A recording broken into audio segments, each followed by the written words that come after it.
Module 13, movement, feel the difference. So today's module is all about getting you to start looking at your relationship with exercise, or as I prefer to call it, movement. It's interesting, just that very word exercise can conjure up some real resistance for many of us. So the term movement just kind of feels a little bit more engaging, doesn't it? You know, when we start to actually look at the barriers to us moving more, activity, exercise, whatever you want to call it, you know, quite often we exercise can be very similar to diets in that we start it full of excitement, but we try to change too much too quickly, and before we know it, we're falling off that exercise wagon. And I also think that dieting and exercise can be quite closely linked. So we go on a diet and we also start an exercise regime at the same time. And if the diet starts to tail off, so does the exercise.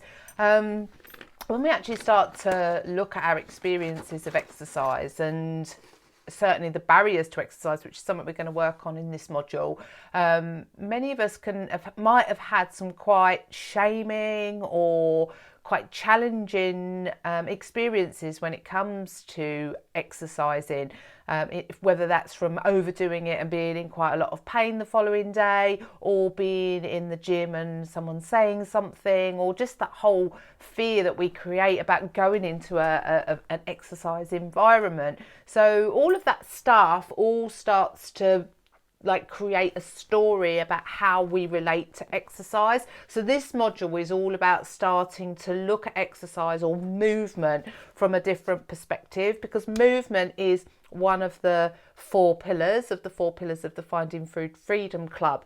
So, but again, as with our relationship with food, it's really important that we start with small steps. And this module is a real invitation to start looking at your current relationship with exercise and movement, and to look at the barriers that might be getting in the way, but then to start building some really simple ways where you can start to move a little bit more. So in this module, just grabbing my notes, the first thing we're going to do is we're going to start by looking at how much time we spend sitting down. You know, it is a modern day phenomenon where so many hours of the day are spent quite sedentary. And a really quick win when it comes to movement is actually looking at just how much time we do sit down, and how we can start to sit down less and move a little bit more. You know, movement is about just moving our bodies a little bit more. It's not about going to exercise classes or anything like that. So the first thing you're going to sort of look at is how much time you spend sitting down, and where can you start to sit down less. And I'll give you some tips and pointers on that.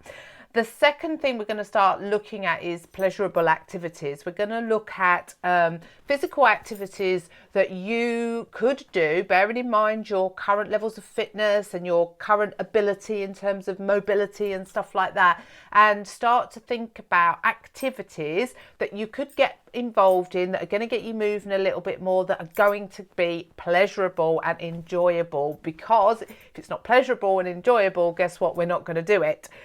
We're also going to look at those barriers to exercise, you know, the past experiences that we've had with exercise that may be kind of getting in the way of us moving a little bit more. Such an important one to be looking at. And then what we're going to do is we're going to be setting a plan. So you're going to be invited to set yourself a little bit of a movement plan. So Monday to Sunday, start to look for where you can put in snippets of a 10-minute walk here or a 20-minute yoga class there. You'd be surprised. On average, they say we should try and move between 75 and 150 minutes a week. So when you actually break that down in terms of how many minutes that is every day, it's actually not a huge amount. So you're going to have that opportunity, and there's a little planner in this week's workbook where you can start to first of all choose some activities that you think would be fun and enjoyable and within your realms of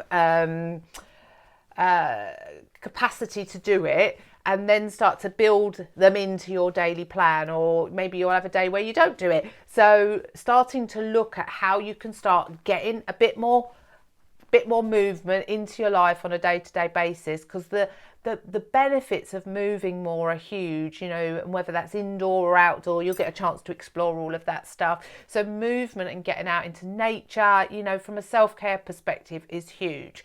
So this week is all about moving and your relationship to exercise, and also an opportunity to start thinking about how you can start to move a little bit more. So enjoy. As always, any questions, please reach out, but pop your comments below and let me know what you're planning to be working on.